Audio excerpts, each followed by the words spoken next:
Thank you for tuning in to the animated review. All right, let's talk about Family Guy versus The Simpsons and why Family Guy is probably better than The Simpsons. The Simpsons debuted in 1989. That is probably a lot older than most people watching this channel.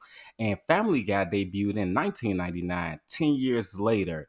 The major differences between Family Guy and The Simpsons primarily is the fact that Family Guy is a little bit edgier than The Simpsons. A long time ago, people looked at The Simpsons and it was considered controversial. There were points in the show that people found very uncomfortable sometimes. Some parents said that Bart Simpson was a terrible role model. For instance, he wore shirts that said, "Bite me." He used to say, "Suck it," and things that made parents very upset. Parents wanted people to boycott the show, and that's exactly what they did. Some places even stopped selling the Simpsons merchandise overall. And if you know anything about the Simpsons merchandise in the early 90s, it was everywhere. It was very popular, and so was Bart Simpson. People used to go in bathrooms and literally draw Bart Simpson's face or body, his entire being, on the bathroom stall just to say, "Bite me." And so when it first came out,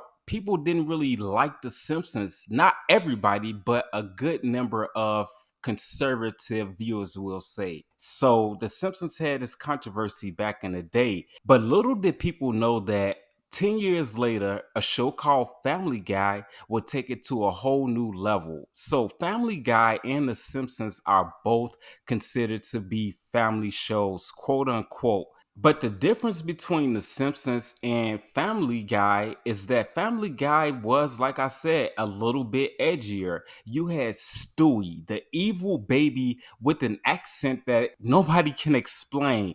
And then you had the talking dog. And in this world, in the world of Family Guy, Brian the talking dog actually makes sense.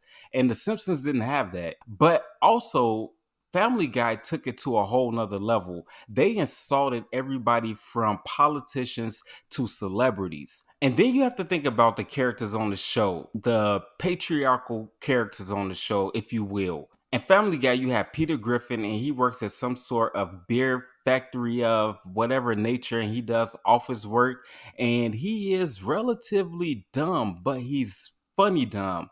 And then you have Homer Simpson, who is equally as dumb or probably dumber than Peter Griffin, and he works at a chemical power plant. And so that right there is the setup for the patriarchal characters and also the danger that they could bring. I mean, think about a very foolish person working in a power plant. I mean, it could get very dangerous. And then you have the wives.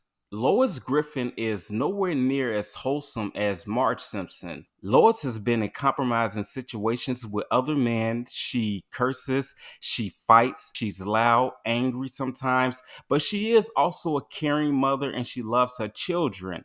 Marge is all love and she's supportive. Sometimes she gets a little bit sad, but she can get mean sometimes and she doesn't tolerate too much from Homer, but she does tolerate his stupidity and she loves him.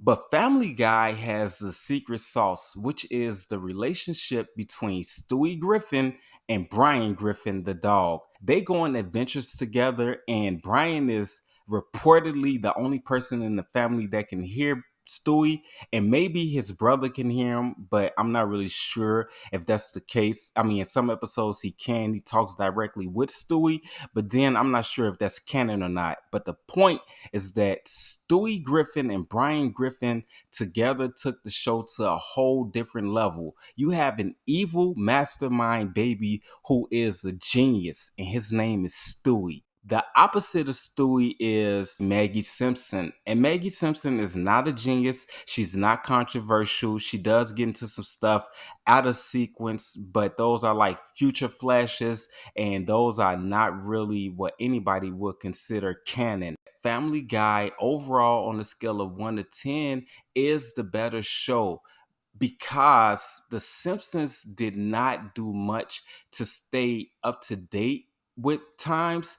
I mean, they include pop culture inside of The Simpsons, but not in the way that Family Guy does. Family Guy is relevant, it brings funny points, and it doesn't hold any punches when it brings up celebrities or politicians or anybody they choose to go after. So I say that the Simpsons is still relevant though, because it's people that still want to go back to that lifestyle the Simpsons represent, where it wasn't all of the craziness that we see in Family Guy. The sad thing is that Family Guy, even though it's funny, is actually a very good reflection of what's happening in the world today, or specifically in America, in this country. Whereas The Simpsons is more hopeful, and it's a picture of what America could be, or probably should go back to, I guess. I don't know. But The Simpsons has an audience and it serves a purpose,